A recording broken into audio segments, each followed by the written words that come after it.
playing for Liverpool, dominant side, you need to be good on the ball. You don't need to be great because you've got Trent next to you. Yeah, he's probably got some of the attributes we can teach him the things he doesn't know, and he's at a level. We've already had our drop-off season. Yeah. We need to come again pretty quickly. Hello everyone and welcome to the Red Men TV. It's the second part of our 4-part series identifying hopefully some ideal Liverpool transfer targets. On last week's show we spoke about the number 8 who Liverpool should be looking to sign this window. Today we're going to be talking about the number 6s, the defensive midfielders who I, and more importantly Josh Williams, decide Liverpool should be in the market for. Before we start talking names, Josh, we did it on the last show, we're going to do it again. Talk to me about the number 6 role at Liverpool in this current setup. We're going on the basis that they're going to be sticking with essentially the box midfield, so Trent Alexander-Arnold is going to be next to whoever these people are who we're going to be speaking about here, with 2 in front and a 3 in front of that, three defenders behind him. What do Liverpool require from this guy? It's been Fabinho pretty much exclusively for the last couple of months of the season. What does this role in Jurgen Klopp's side, what do we require from that man? Well, it's interesting actually because obviously we've changed system now and a lot of these roles on the back of changing system have changed and we now need to target a different kind of player and things like that. Yeah. I actually think when it comes to Fabinho and the lone 6 role, it's now a double 6 with possession. I actually think very, very little has changed. We still just need whatever Fabinho is if we're going to replace him, another peak Fabinho. Essentially nothing that much has changed. It's gone from obviously playing as a lone 6 on the defensive side of the game to playing in a double pivot with the ball.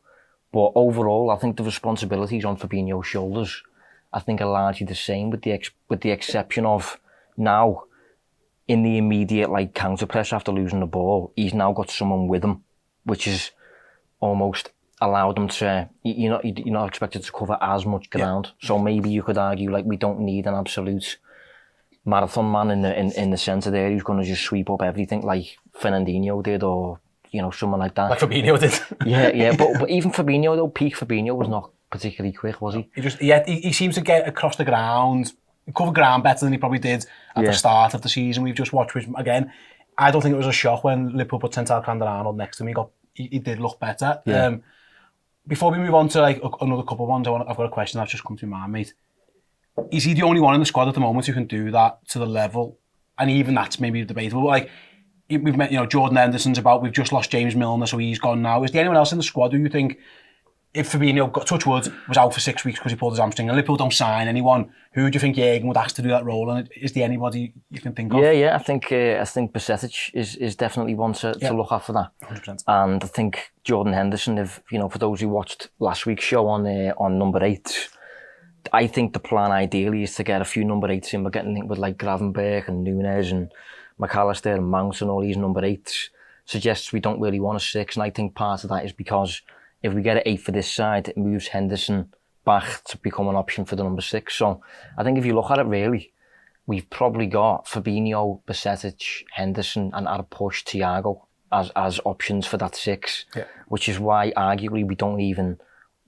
It's not like a massive need, is it? It's not like a massive transfer need ahead of some other roles in the team, for example. Yeah, what I would say is that on all, I think with what those 4 players you've mentioned in particular, and the reason why we're speaking about them on this Today show, I thought it was important to do so, is that Henderson age, Thiago age/injury record, Bajcetic age for the other reason, and he's gotten injured. Yeah. He played 10 games and got injured, and then Fabinho age/miles in the legs. He played 48 games last season. Liverpool literally they couldn't rotate him. They weren't able to do it. So my thinking on the number 6s is just adding one more in if it did ease the load on everyone, because there's too many players I think who play that role. There's no one who I think he's absolutely sound. You know what I mean? Like for example, Mohamed Salah is sound. Don't worry about him. He's Virgil van Dijk or whatever. There's players.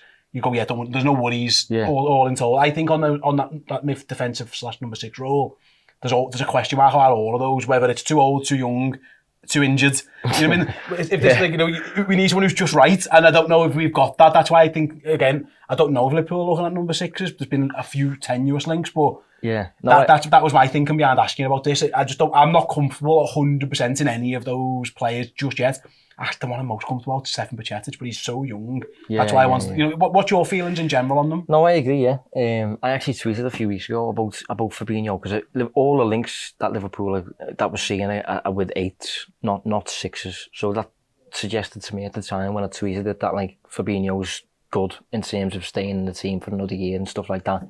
I thought at the time, and I still do, think it's a bit of a risk because he has fell off a cliff this season. I think he's recovered a little bit since this system change, but I've said a few times that like if I was watching Liverpool all season, having never watched them ever before, and I was their sporting director and I had to say it to Klopp or whatever, that is where you can upgrade. I would have probably picked out the 6, Fabinho, and said like he's not good enough based on this season alone. Yeah. But we know he is because previous seasons and that, so it is a risk. But I think the hope is you surround him with rotation options like Bajcetic and Henderson and possibly Thiago. You don't expect him to play every 3 days forever until he's literally used up like a bar of soap and there's nothing left. You need to give him a bit of a break essentially because he's played a lot of minutes, mate.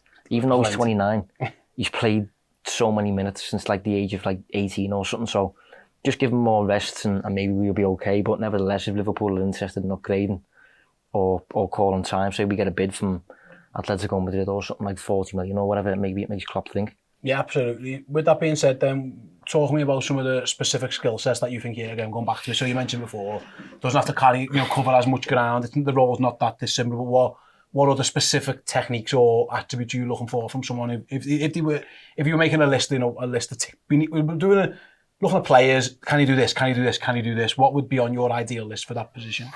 Yeah, well, again, similar to last week, obviously the age is a thing, age 26, 25 or under. But on top of that, I think we want a holding player, I think, above all else. And that's often confused, I think. You want a player who, in the 6, will hold the fort, basically. Whereas most people would think, N'Golo Kante, 6. Manuel Ugarte, 6. For me, they're not 6s because although they regain the ball a lot, they're chasing the ball everywhere, mate, to go and get it. And if you want a 6, you want the 6 to hold the fort in the centre of the pitch. Yeah. And Fabinho does that, Matic does that, for example, Casemiro does that. But those dogs who just chase the ball relentlessly, like Kante, the only manager who's played Kante as a 6, as a lone 6 is Frank Lampard. And if you look at his results as a manager, mate, it suggests he's not very good. So, you know, we're not wanting to be too brutal about that. So, yeah, I think we need a holding player, a player who's going to hold the fort like that. We also need a specialist, in my opinion. This is actually on the back of something Chris said to me the other week on a deep dive show. He almost said that, like, it's almost a bad thing if a 6 is versatile. Because if you think of all the best 6s throughout the game, if you think of Busquets or whatever, Rodri, they don't play anywhere else, mate. They play there, and that is it. And we say sometimes, like, Henderson can play, isn't he? Henderson can do the 6. Yeah, he can, but he's not that good of a 6, is he, compared to the best? You wouldn't get moved if you were that good at it. Exactly, you'd be stuck in there forever, kind of thing. Exactly. Yeah. So you do want a player who's a specialist in the role, and you don't really want... It's usually a nice thing to say, oh yeah, he can play there as well, he can play there as well. But with a 6, you almost want, like, no, I want him to be a 6, I want him to be a specialist. That's where he plays, that's what he masters almost. Yeah. We obviously also want him to be a ball winner, a bit of a fire extinguisher type player like Fabinho's been. Lots of tackles, lots of interceptions ideally, good anticipation, reading where the ball's going to drop and that sort of stuff. I think height is a big one as well. With a 6, I think you want the 6 to offer lots of aerial wins, help from set pieces and things like that. Obviously, if you do engage in a high press, a lot of the time teams go long, so you want the players to be good in the air. Going back a while, mate, I remember Lucas Leiva playing this role, and that was the one of the criticisms he had. It was easy to think it over his head. and that was, listen, he's as tall as he is, you know, he is what he is. But then, you're right, if teams are going long to beat your press, I think Fabinho's really good at that, actually. He just gets his head on stuff, little flicks here and there as well. And also, mate, I know this might be really basic, but if you're gonna have, say, for example, Salah or Alexis McAllister or whoever in your side, and you're not that bit physical, Harvey Elliott, for example, there's something about defending set pieces in general where Fabinho stuck himself right in the middle there and was able to get... He when he was at his best, he was brilliant at that. Yeah. You know, there's a reason Bobby Firmino was good at coming back because it is something that teams will look at. You know, if you've got a little midfield, more often than not, it means you've got a small side in general, and maybe you become a little bit weaker at defending set plays as well. Yeah, well, to be honest, when you think of the profile of a 6, you almost want a 6 to be basically a hybrid of a centre mid and a centre back. Basically, something in between. It's Fabinho at his peak, isn't it? Exactly, That's kind of exactly. All these skills that we're talking about. Can we just time travel 2 years ago and take Fabinho back? I know, he was great, wasn't he? He was. Hopefully we see it again, but as I say, he's 6'2", so he's a good height, good in the air, physical, really aggressive and industrious and stuff. And on top of those defensive qualities, you also naturally playing for Liverpool, a dominant side, you need to be good on the ball. Yeah. You don't need to be great because you've got Trent next to you. Yeah. But you need to be good on the ball. You need to be able to receive the ball under pressure. You need to be comfortable passing forwards, all that sort of stuff. So that's generally the basic criteria really that we're looking for. I'm going to move this board now for those listening. You'll know I'm going back to the old style 4-3-3. Obviously you can see it, those who are watching along on YouTube. When Liverpool are more, this is what Liverpool probably are going to be like when they haven't got the ball.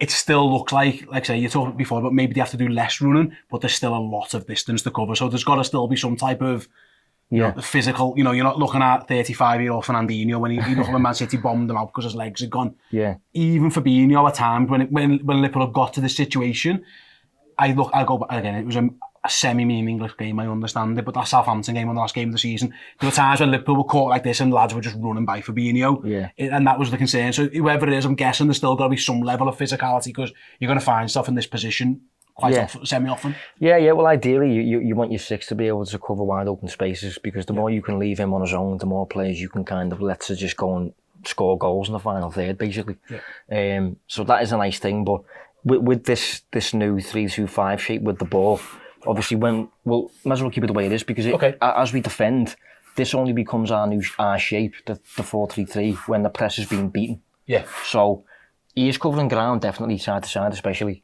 but he's not as exposed as he was when Liverpool were doing the high press in the 4-3-3, and then he's like, massive spaces then. Yeah. So I do think it's a thing. It's definitely a thing for any six, really. You want them to be able to cover ground, cover open spaces, and manage without support almost, but.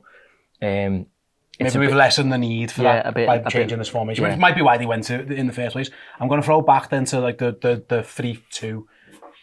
I keep saying that. I haven't quite decided. What do you call it? Box midfield? 3-2-5, yeah. 3-2-5. Okay, we'll stick with 3-2-5. So we spoke about a couple of things that we want them to be able to do with the ball, without the ball. A couple of age profiles as well. So I think we should speak about certain names. So again, George Schmeichel gets on the phone and goes, Josh, I'm after a number 6. Someone who can do what Fabinho does. Give me your thoughts. Give me some names.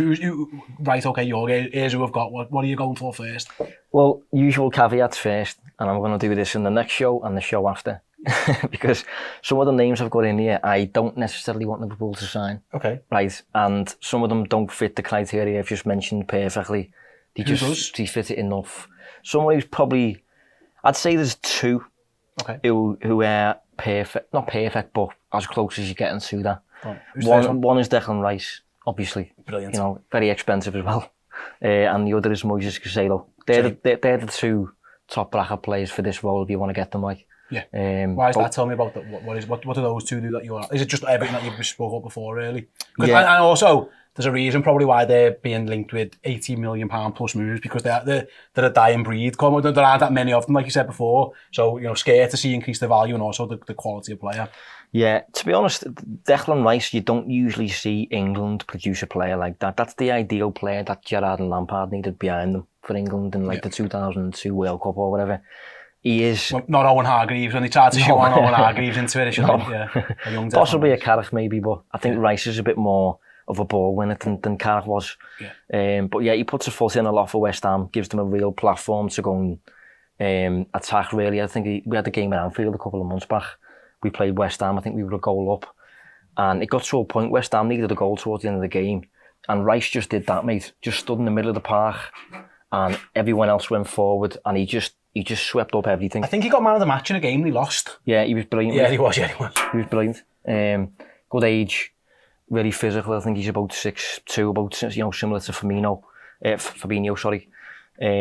Good on the ball. He's better on the ball than I thought he was going to be a few years back. He looked quite limited a few years back, but I thought he was going to be a centre half. Yeah. A few people said that. He's actually top of the Premier League, I think, for switches of play this season. He's either top or second behind Trent, one or the other. So he's quite elaborate on the ball nowadays. Scores the odd goal as well. I think, is he captain? Yeah. Yeah, he's captain of them now. Being linked with Arsenal, being linked with Bayern Munich. Yeah. You can see why. Yeah, he's a big voice as well. If you watch an interview with him as well, he's really confident, really vocal and stuff like that. So he's virtually perfect, really. And I think he's that holding player as well, as I said, in terms of like, he's not blindly chasing the ball. He does hold the ball for you in the middle of the park, just stands there and just sweeps up everything basically and tells everyone else to just go and play almost. Yeah. So he's ideal. Moises Caicedo as well is virtually perfect too.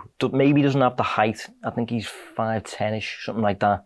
But arguably a better ball winner than even Rice is. Yeah. I think I went to Brighton. Liverpool tried to boot him off the pitch because he was doing the heads in that much, and he got when he ran rings round us. He couldn't get out. It was.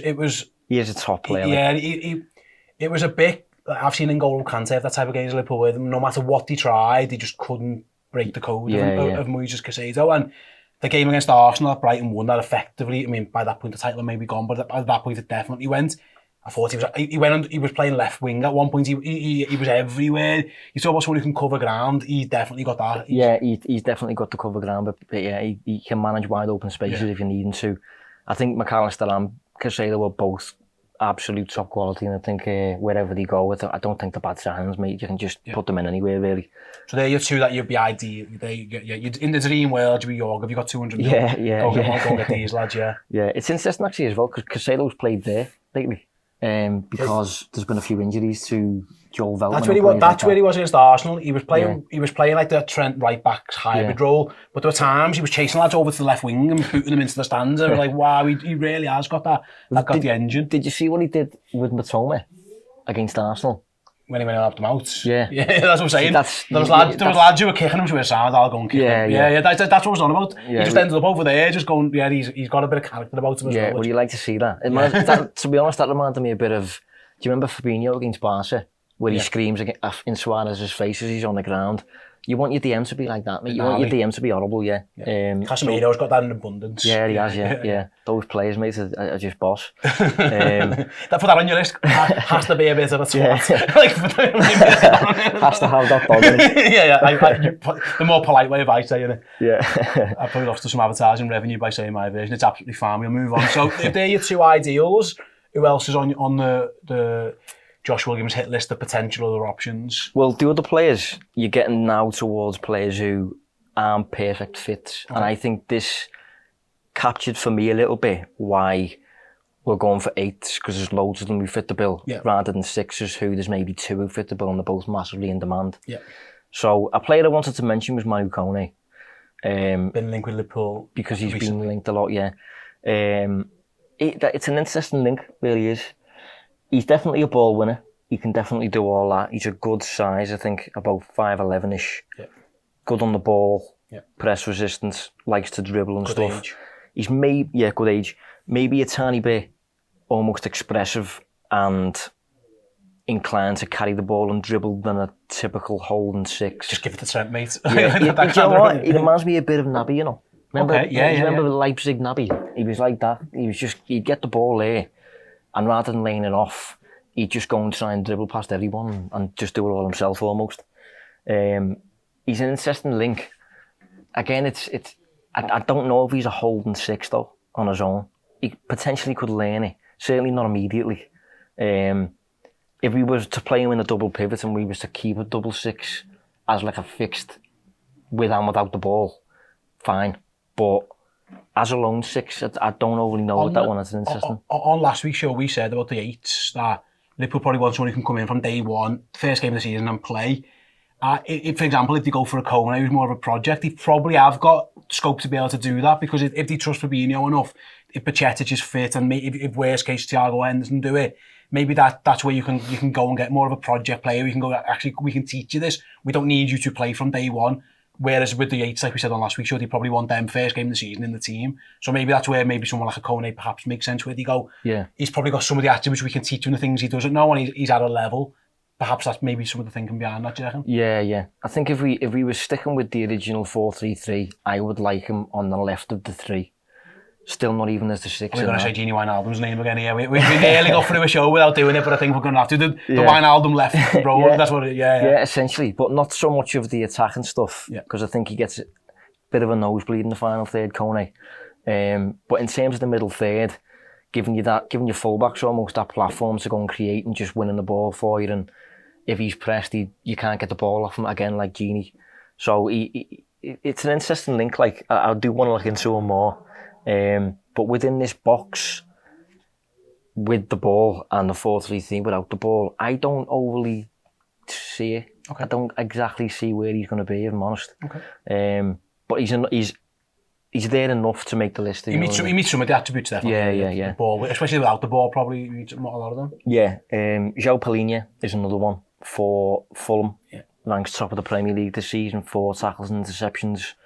Very physical as well. I was going to say, you talk about the dog gene. He's definitely got that in him as well. He's a bit gnarly. He's 6'3", though. He's massive. Yeah. I was there. I saw him at Anfield. Bloody hell, he's a big lad, and he has got that bit of bite about him as well. He gets a lot of yellow cards. He's a bit of a... He can play as well. Nasty. Oh yeah, he is a good player. He's a very good player. He's good on the ball. Age-wise, maybe where he's a little bit old, isn't he? That's the issue. Yeah. That's the issue. I think he's 27 actually. Yeah. And I don't know how recently he turned 27 actually. Let me just double check that. July, so he's about 28. 28 soon, yeah. So he's probably past it, to be honest, in terms of a Liverpool target, especially considering if we've been talking about Liverpool's midfield all season, the one thing we've been saying is they're all too old. So if we're getting in a 28-year-old who can probably do it for a few years, to be fair to him, but it's too soon before you don't have to do it again. Yeah, I suppose the flip side on that, mate, if you were playing devil's advocate on that, is that we've actually got quite a lot of young players and we've got quite a lot of old players. Because Keita and Chamberlain, for whatever reason, mainly injury, perhaps didn't work out, that prime age player Liverpool haven't got. You know what I mean? Like, you've got Pachetic and you've got Elliott and you've got Jones, and on the flip side, you've got Henderson and you've got Thiago and you've got Fabinho. I know he's broad strokes, Fabinho's about to turn 30, but I think that's the main problem actually we had in the last season, was that those lads who should be your main players, your 26, 27, 28-year-olds, ours went there in midfield because they were, for you know what I mean? So I suppose if you were going to think of a reason to bend your own rule a little bit, maybe it's right, listen, we bring someone in who is 27, 28, you give them 3 years, and they sort, Man United will do that. Man United will go, right, we'll just fix the problem now and we'll worry about 3 years in 3 years' time.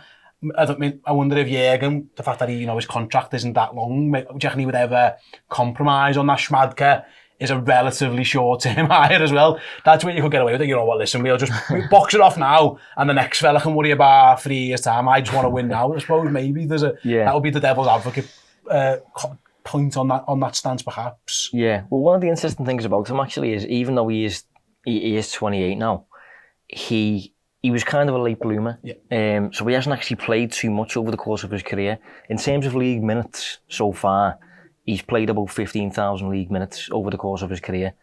For context on that, Fabinho is about 2 years older, and Fabinho's played about 40,000 minutes in the league. So 15,000, 40,000 suggests for Palhinha's got a ton of minutes still in his legs, almost. So he's a young 28, 29. Yeah. So the age thing did put me off a bit, but again, it's close enough for him to make the list. Yeah. Another one is Ruben Neves. We're getting a little bit far from the initial criteria now. I think he's good on the ball to such an extent that it's almost not needed because we've already got Trent. You could argue. I was about to say, but I watched a bit of Wolves, and the one thing that people legging it through their midfield was a problem for them. Yeah. He's not a mobile. He'd have to be. I don't know how he fits. I've seen loads people saying, get Ruben Neves because he's a good name and he scores worldies, and I understand that, don't get me wrong, but the lack of, the no legs, like absolutely zero legs in that, that would very much concern me. No, I think, to be honest, I wouldn't. But on the ball, you're right, you can understand it. I wouldn't do it, I wouldn't do it, but he is a good six and has been a good six throughout his career. He is that holding player. He does win the ball a decent amount. He fits the kind of specialist thing that I said, good on the ball. Off the top of my head, I don't know his age. I think he's about 26-ish, is he? Something like that. But yeah, he's probably just not a fit for me, I don't think. Edson Alvarez is an interesting one for Ajax. He's getting linked with a move. He's the ball winner for Ajax. Yeah.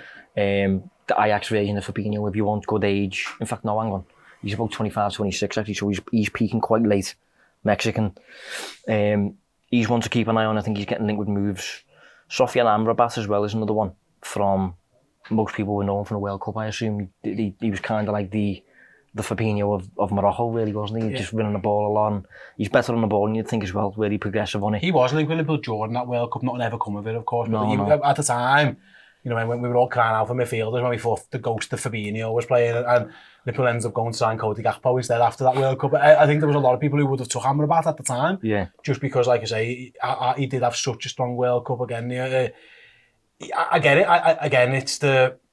Is it the age thing of him maybe a little bit as well? Yeah, well, I was getting that up then. He is 26, but he's 27 by the time the season starts, in August, yeah. So it's not ideal again. Another one is Wilfred Ndidi, who is just going down with Leicester. I think a few years back, he was looking really, really good. And he was about 23. He was like a spider, mate, there in that 6th role, just swept up everything, long strides and...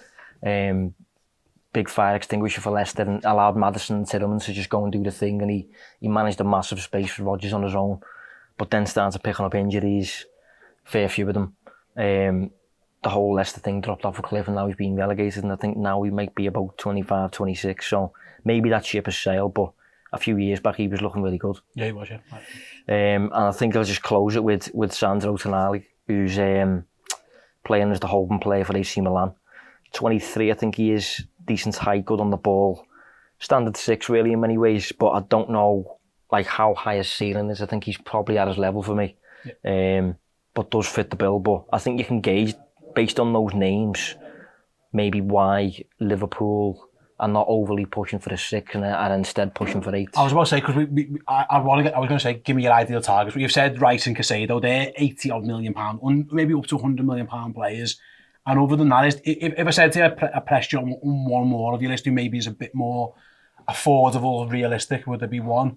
I would say Paulinho. Actually, I'd take the plunge on him, and I wouldn't worry too much about the age. But what would you be looking at?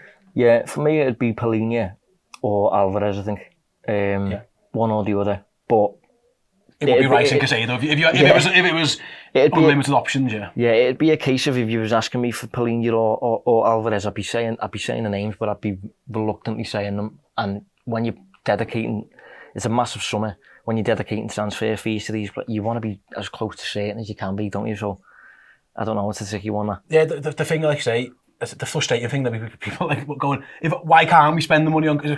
Someone's going to buy Declan Rice and someone's going to sign Moises Caicedo. It just doesn't feel like they just don't feel like Liverpool signs. I hope I'm wrong. I'd love Liverpool to sign either one of those. I suppose that's where sometimes the frustration can be, because there are. This is the problem when if you're doing things the way that Liverpool do and FSG do it, is that in a position that is so scarce, it's really you need your scouts to unearth a gem. Really, you need to go and find a Fabinho. He wasn't unearthed per se, but at an age where it was a relatively quick transfer fee and it all got done very quickly.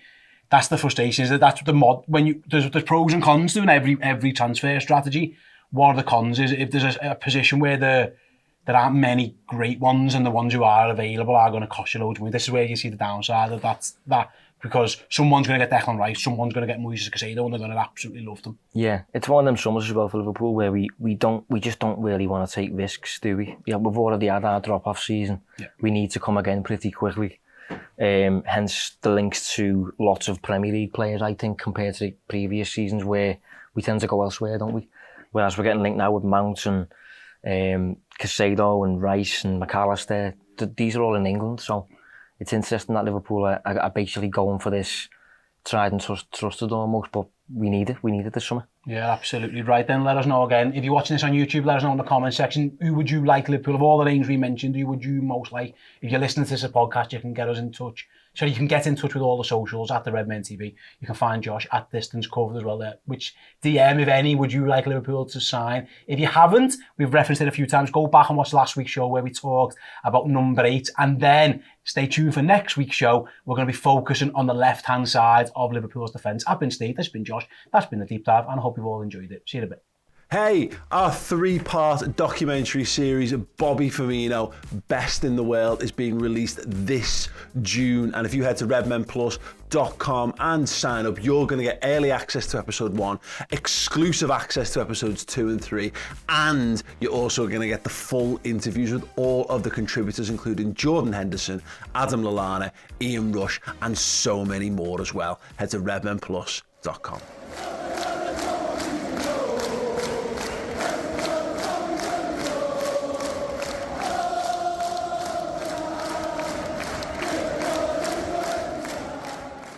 Hey, thank you so much for watching. Check out redmenplus.com, and if you join as a club legend on there at a yearly rate, you'll be instantly emailed 2 codes to get yourself 2 free pieces of merch from redmenmerch.com. Boss Liverpool t-shirts to sit in, watch and listen to our podcast. It's Boss, your boss. See you on redmenplus.com.